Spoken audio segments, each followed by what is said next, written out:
창세기 14장은 성경에서 만나는 고대 시대에서 첫 번째 일어났던 그 전쟁의 이야기를 다루고 있습니다. 메소포타미아 지역에 근거하던 4명의 연합군, 그러니까 유프라테스 강과 티그리스 강 쪽에 있는, 그러니까 그 페르시안들의 그 선조들이죠. 그 선조들과, 그러니까 정확하게 또 이야기하자면은 아브라함의 고향이었던 그 갈대아 우르 쪽에 그 터전을 잡고 있던 그 연합군들과 지금의 팔레스타인 쪽에 있던 그 사람들의 연합군 간의 싸움이었습니다. 팔레스타인 쪽은 팔레스타인이라는 이름이 의미하듯이 페니키아인들의 후예였습니다. 팔레스타인이 이게 블레셋에서부터 이름이 왔지 않습니까? 그러니까 일명 소돔 전쟁이라고 불리는 이 전쟁의 발단은 이러했습니다. 그 전쟁이 일어나기 13년 전이었습니다. 그 메소포타미아의 엘람 왕, 그 엘람이라는 것은 족보를 따져서 이렇게 올라가 보시면 노아의 아들 중에서 셈의 아들, 그 후손들입니다. 그 엘람 왕 그돌 라오멜이라는 사람이 이 팔레스타인 지역에 와서 정복 전쟁을 펼쳤습니다.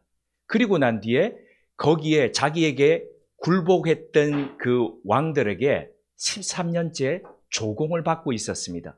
그런데 13년이 됐던 이때에 이들이 그 소돔 왕을 중심으로 해서 5 왕들이 반란을 일으켰습니다. 더 이상 우리 조공 못 바치겠다.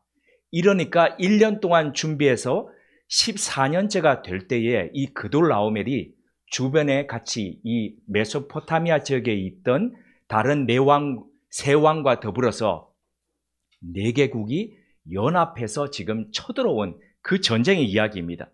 이들은 사해 동편으로부터 내려와서 남부로 진격한 다음에 다시 서편을 따라서 북부로 진격하면서 소돔과 고모라를 비롯한 그 일대의 나라들을 다 정벌했습니다.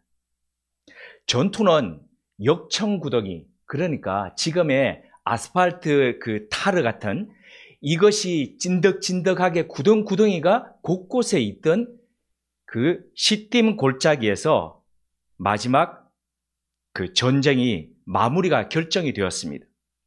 강력하고도 단단한 문명을 구가했던 이 메소포타미아의 연합군들이 순식간에 팔레스타인 지역의 연합군들을 제압해버렸습니다. 그리고 전리품으로 그들 성읍에 있던 모든 재물들과 소, 양들을 비롯해서 사람들을 포로로 끌고 북쪽으로 올라갔습니다. 북쪽으로 올라갔다는 게 그 북쪽을 통해서 다시 메소포타미아 지역으로 가기 위함이었습니다. 그 포로들 속에 아브라함과 이별하고 난 뒤에 소돔에 가까이서 살던 롯과 그의 가족들도 포함이 되어 있었습니다. 롯의 수하 중에 하나가 포로로 잡혀 있다가 극적으로 도망을 쳐서 아브라함에게 이 소식을 알렸습니다. 롯 가족의 소식을 들었던 아브라함은 지체 없이 자신의 집에서 육성했던 318명의 이 가병들을 데리고 추격을 했습니다. 승리에 취해서 무방비 상태로 그렇게 놓여있던 이 그돌라오멜의 무리들은 기습 공격을 받고 혼비백산했습니다. 그래서 여기 보시면은 호바까지 주랭랑쳤다 그러는데 이 호바는 다마스커스, 지금의 다마스커스 지역에서 80km 떨어진 곳인데 그쪽까지 도망을 쳤다는 겁니다. 대성을 거두었던 이 아브라함은 포로로 잡혀있던 롯의 가족들을 비롯해서 이 포로들을 다 데리고 그리고 메소포타미아 연합군들이 빼앗아갔던 그 모든 전리품들을 다 가지고 사해 지역으로 되돌아왔습니다. 그들이 되돌아오던 때에 소돔왕이 나와서 반겼죠. 왕의 골짜기, 왕곡이라고 하는 곳에서 반겼습니다. 그리고 그에 앞서서 신비의 인물로 알려졌던 살렘 왕이요, 제사장으로 하나님을 섬기던 제사장으로 있었던 멜기세덱이 떡과 포도주를 가지고 와서 아브라함을 축복하는 장면이 나옵니다. 이 살렘 왕이라는 것은 샬롬, 그러니까 평화의 왕이라 했는데 예루살렘에서 왔다라는 그런 설이 제일 많이 지지를 받고 있습니다. 이상이 오늘 우리가 봉독했던 창세기 14장의 내용입니다. 이 사건에서 우리는 세 가지에 집중하면서 우리에게 주시는 메시지에 귀 기울이고자 합니다. 첫 번째로 우리가 주목할 것은 아브라함이 318명이라는 엄청난 가병을 양성했다는 사실입니다. 언제 아브라함이 이토록 많은 수의 이 군사를 훈련시켰는지 우리는 정확히 알지는 못합니다. 그렇지만 14절에 설명되어 있는 집에서 길리고 훈련된 자라는 표현을 볼 때에 전쟁에서 포로된 자나 아니면 노예로 샀던 그런 인물들이 아니라 아브라함 집에서 태어나고 그리고 아브라함과 더불어서 같이 훈련을 해 갔던 그런 사람임을 알 수 있습니다.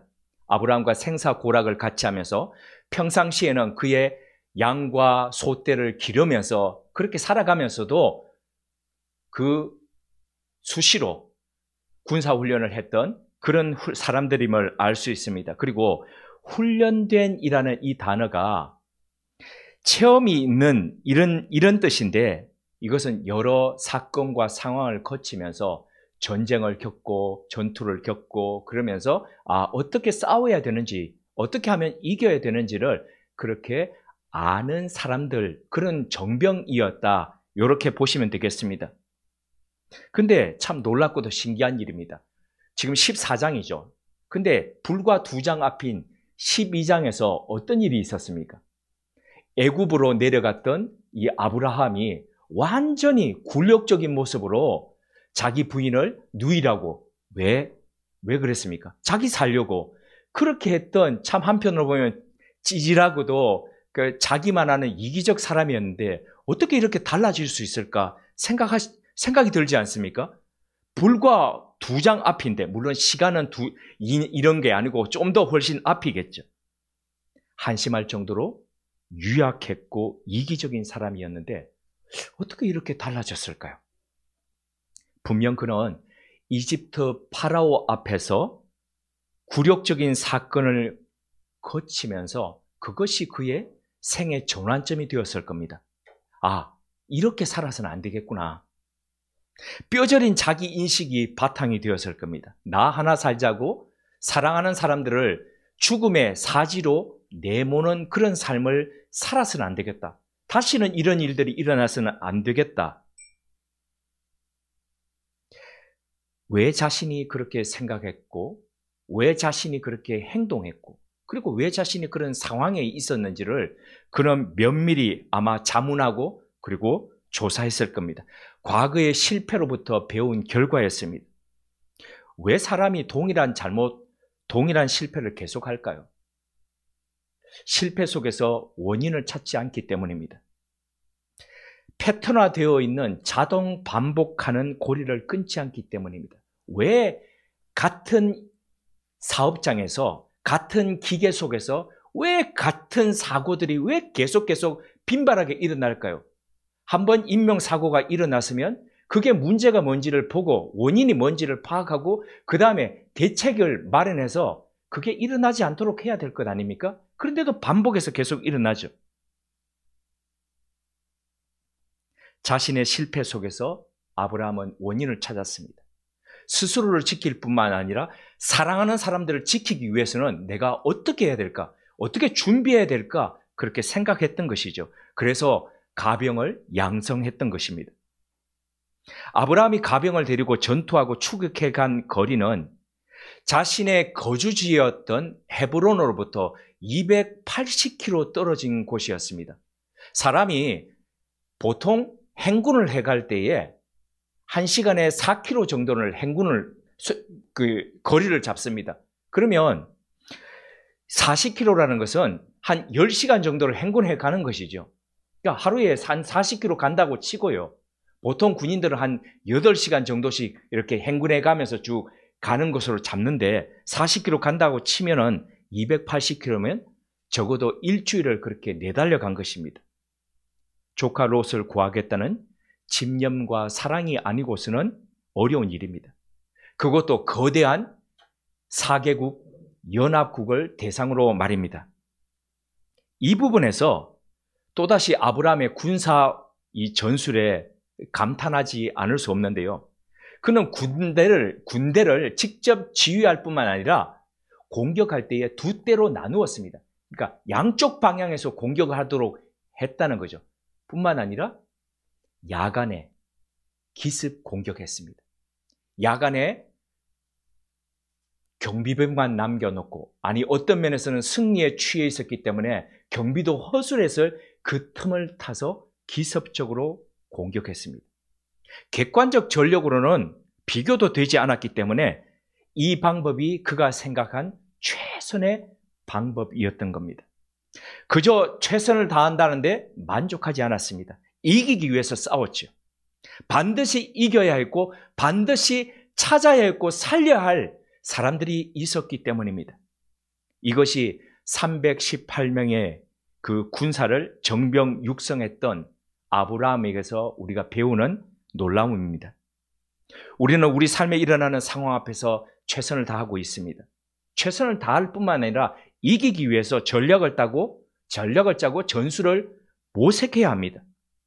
죄와 공중권세 잡은 자에게 승리하기 위해서 날마다 하늘의 지혜를 구하는 그 그리스도인. 그래서 이번 주도 졌구나. 이번 주도 처참하게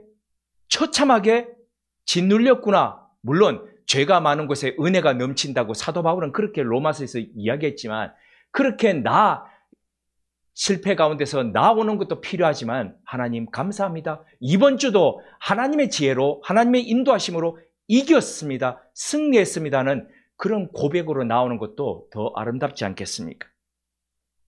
둘째로 우리가 주목할 것은 아브라함의 물질관입니다. 규모 면에서 비교도 되지 않는 적은 수의 병사로 대성을 거두었던 아브라함은 포로되었던 사람들과 그리고 빼앗겼던 모든 전리품들을 다 데리고 돌아왔습니다. 당시 전리품은 모두 승자의 것이었습니다.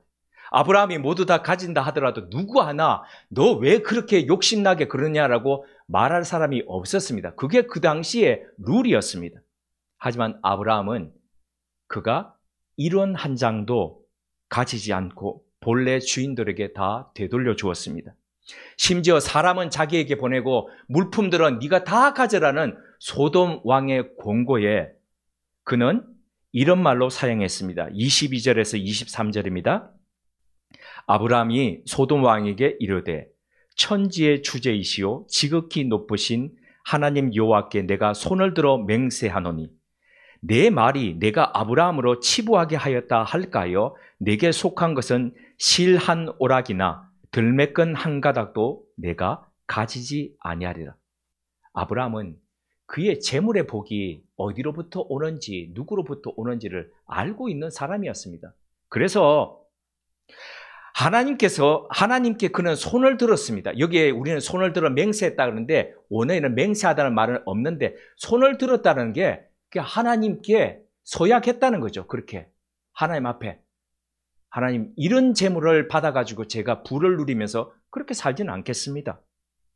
마땅한 받아야 되는 세속의 권리였음에도 불구하고 하나님 저는 하나님 앞에서 저는 그렇게 살지 않겠습니다.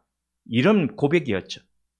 그가 쌓아갈 부는 그렇게 소돔 왕이 주거나 하는 그런 것들이 아니라 하나님께로부터 오는 것임을 알았기 때문입니다. 아브라함은 지극히 과장된 단어를 사용하여 이렇게 이야기했죠.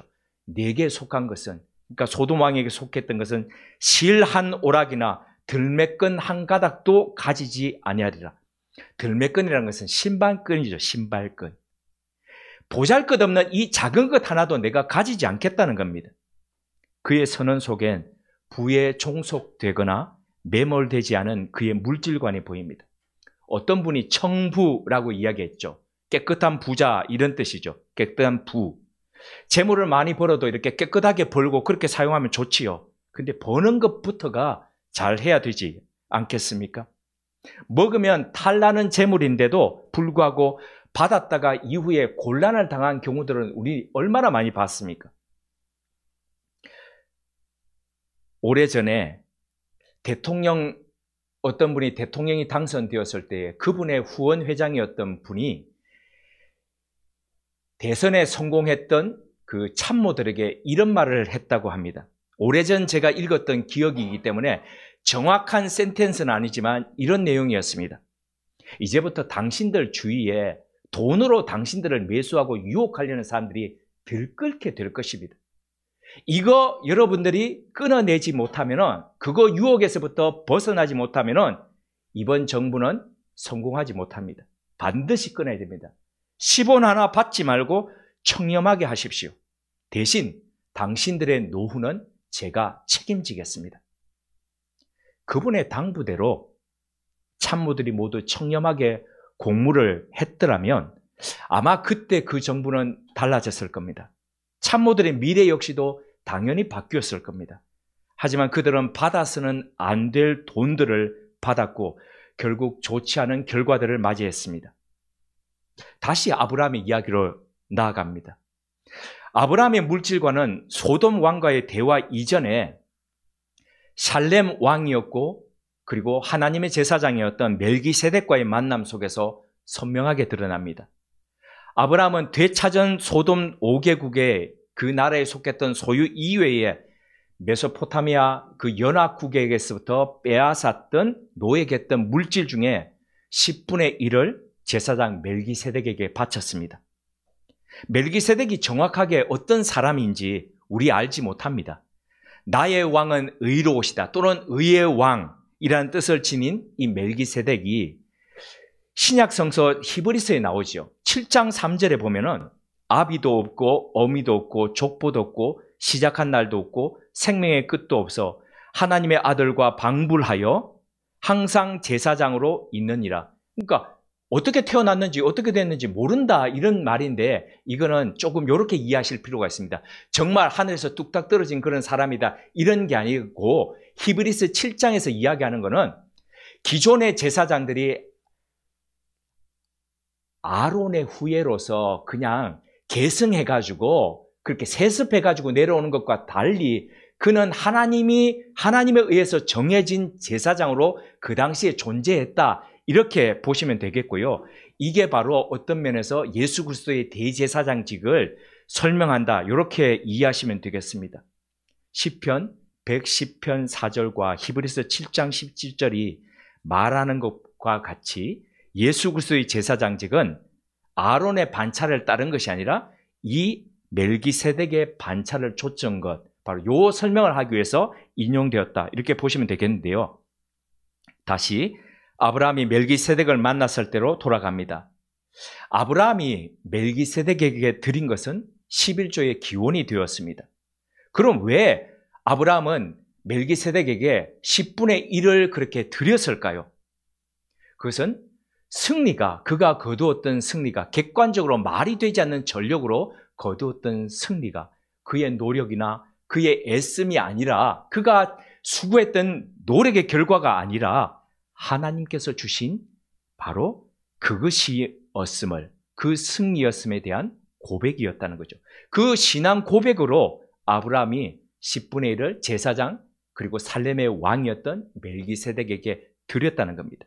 11조 말이 나왔으니까 한번 여쭤보겠습니다. 대답하실 필요는 없고 그냥 혼자 생각하시면 되겠습니다. 11조는 반드시 드려야 하는 것일까요? 아니면은 드릴 필요가 없는 것일까요? 제 대답을 물으신다면 저는 반드시 드려야 한다도 맞고 드릴 필요도 없다도 맞다라고 생각합니다. 아니 이것도 아니고 저것도 아니고 그럼 무슨 얘기냐 설명을 드리겠습니다. 11조는 어떤 사람들이 말하는 것처럼 구시대의 그런 율법이고 그런 굳은 유물 이런 것들이 아닙니다. 그것은 그래서 오늘날 극복해야 될 제도다라고 얘기하는 사람들이 있는데 그게 아니라 오늘날도 우리가 반드시 지켜야 할 신앙 고백이라고 생각합니다. 그래서 매주일 우리가 봉헌 찬양을 드릴 때, 봉헌 드릴 때 하는 찬양 가사처럼 내가 가진 모든 것 주님의 것이니 나 받은 귀한 선물을 주께 바치리. 주님께로부터 왔다는 고백으로 드린다는 거죠. 그렇다면 11조는 드릴 필요가 없다는 말은 무슨 뜻일까요? 11조 자체에 매여서 율법적으로 그렇게 살 필요가 없다는 겁니다. 어느 날 조금 한 달이 조금 넘었는데요. 다른 교회 장로님이 저한테 전화를 주셨습니다. 그 교회의 장로님들을 이제 피택 장로를 해서 투표를 하는데 후보군을 뽑는데 그 조건 속에 주일 성수, 공예배 드리는가 요거 들어있고 그 다음 순서로 11조 하는가. 그래서 각각의 사람들에게 그 설문지를 설문지를 나누어져 가지고 체크하게 했는데 그 어떤 분이 11조 드린다 체크를 했는데 다른 분이 이의를 제기했다는 겁니다. 이 사람이 우리 교회에 11조 하지 않고 우리 교회에 11조 한 내역이 없는데 그리고 매번마다 하지 않았는데 다른 교회에 했는 것 같은데 그러면서 이제 이 장로님이 너무너무 마음속에 상심이 돼가지고 다른 교회에 11조에 한 것은 그럼 11조가 아니냐 이러면서 11조에 대한 것들로 가지고 저한테 쭉 한 시간여를 그렇게 전화 통화를 했던 적이 있습니다. 그러면서 그분이 그러니까 제가 그분하고 이야기를 하면서 제가 그런 얘기를 드렸습니다. 11조 한다 안 한다 체크하면서 어디 했느냐 저기 했느냐라고 얘기하는데 저는 오히려 이런 질문을 던지고 싶습니다. 과연 11조를 받은 그 교회는 그러면 그 11조의 목적에 맞게 제대로 사용했는가? 왜 그 질문을 하지 않습니까? 지금까지 11조 받아가지고 교회 옆 땅, 이 건물, 저 건물 한다고 하면서 얼마나 많은 건물을 사면서 그렇게 그 교회가 존재해 왔는지는 왜 묻지 않습니까? 제가 그런 질문을 던졌던 적이 있습니다. 모세 이후부터 시작해서 이 아브라함 때부터 시작해가지고 11조는 제사장들의 생활과 그리고 사회 극빈층을 돕는 복지의 목적으로 사용되어 왔습니다. 목적은 지금 다르지만 그 바탕에는 하나님 사랑과 이웃 사랑이 내재해 있습니다. 깔려 있습니다. 그런데 오늘날 교회는 11조를 왜 무엇을 위해서 드리고 있고 그것을 위해서 정확하게 사용하고 있습니까? 사랑과 신앙의 바탕 위에서 드리지 않고 율법으로 드리면서 장로가 되기 위해서 조건으로 그렇게 얘기하는 그런 필수 조건으로 된다면 그런 행위는 해서는 안 된다는 거죠. 그러기에 정리하자면 11조를 드려야 되느냐 그러면 드리지 말아야 되느냐 물으신다면 저의 결론은 어거스틴이 했던 말로 대신합니다. 하나님을 사랑하십시오. 그리고 그대 마음대로 하십시오. 세 번째입니다. 창세기 14장에서 세 번째이자 마지막으로 우리가 주목해야 하는 것은 포로되었던 조카 롯이라는 사람입니다. 창세기 14장의 흐름을 주도하는 인물은 당연히 아브라함이죠. 주인공입니다. 이야기를 끌고 가죠. 플롯을.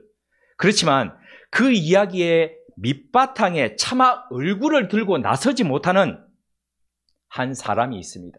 그가 바로 조카 롯입니다. 눈에 좋아 보이는 것을 따라서 선택했던 결과 그는 전쟁에 휩쓸리게 되었고 포로로 끌려갔습니다. 하나님을 떠났던 삶, 죄의 도시 소돔을 동경했던 대가였습니다. 어떤 면에서는 보면 사람의 도리를 저버렸고 신앙을 저버린 결과로 에이 이거 벌 받았네 라고 생각할 수 있지만 다른 면으로 보면요 하나님이 그에게 마지막 기회를 주신 겁니다. 되돌아설 수 있는 기회를 주신 거죠. 봐라 이 도시를 죄악의 도시를 동경해서 네가 선택하는 결과가 어떻게 될지를 보라라는 거죠. 왜 그렇습니까? 그 뒤에 더 이상 되돌릴 수 없는 결과가 이제 앞으로 사건이 나오지 않습니까? 포로가 되어 온 가족이 끌려가면서 분명 롯은 생각하고 또 후회했을 겁니다. 자신의 선택과 신앙에 대해서. 하지만 아브라함에 의해서 구조되고 난 뒤에 그는 되돌아서지 않았습니다. 불과 318명과 4개국 연합군, 그것도 어마어마한 문명화된 현대화된 군대를 가지고 온 정병들과 싸움은 되지 않는데도 불구하고 이겼습니다. 하나님이 그 전쟁 가운데 함께 하신다는 것을 체험했습니다. 그럼에도 불구하고 아브라함에게로 돌아가지 않았습니다. 불가능을 가능하게 만드시는 하나님 앞에서 그가 새롭게 서지 못했습니다. 삶을 살아가는 데 있어서 진정한 힘은 하나님에게서부터 나옵니다. 하나님을 알고 나를 알면은 그 앞에 엎드릴 수밖에 없지요. 하나님께로 돌아설 수밖에 없습니다. 그런데 그렇게 하지 않는 것은 고집이죠. 교만입니다. 교만이라는 게 쉽게 표현하자면 내가 서야 될 자리에 서지 않고 딴 자리에 서 있는 거죠. 다르게 높게 서 있는 거죠. 그러고 보면 모든 교만은 하나님을 알지 못한 데서 나옵니다. 조카 롯은 하나님을 제대로 알지 못했습니다. 하나님을 알지 못하는 교만이 그의 자리에 있었기 때문에 그 하나님께로 되돌아서지 못했습니다. 조카 롯의 고집스럽고도 미련한 교만을 보면서 우리 속에 있는 교만을 봐야 합니다. 한마디로 그는 우리에게 오시범을 보이는 조교입니다. 조교들 중에서 정시범을 보이는 조교가 있고요. 오시범을 보이는 조교가 있습니다. 근데 그 오시범을 보고 그대로 따라하면 그냥 그대로 곤두박질 치는 거죠. 이것이 거룩한 책 성경 속에 여러 오시범을 보이는 사람들을 우리에게 허락하신 이유입니다. 유대 랍비인 아브람 요슈아 헷셀이죠. 이 헷셀이 이런 말을 했습니다. 사람이라는 것은 하늘과 땅이 같이 서로 얽혀서 엮어내는 바로 그런 매듭이라고 이야기를 했습니다. 참 적절한 표현입니다. 사람은 땅이 엮어내는 그런 것이 아니라 바로 그 하늘과 땅이 같이 엮어서 내는 매듭이라는 거죠. 영혼을 생각하지 않는 세속의 삶은 땅만 보면 됩니다. 그냥 땅만 보고 그냥 살면 살아갑니다. 그렇지만 그리스도인의 삶은 그렇지 않죠.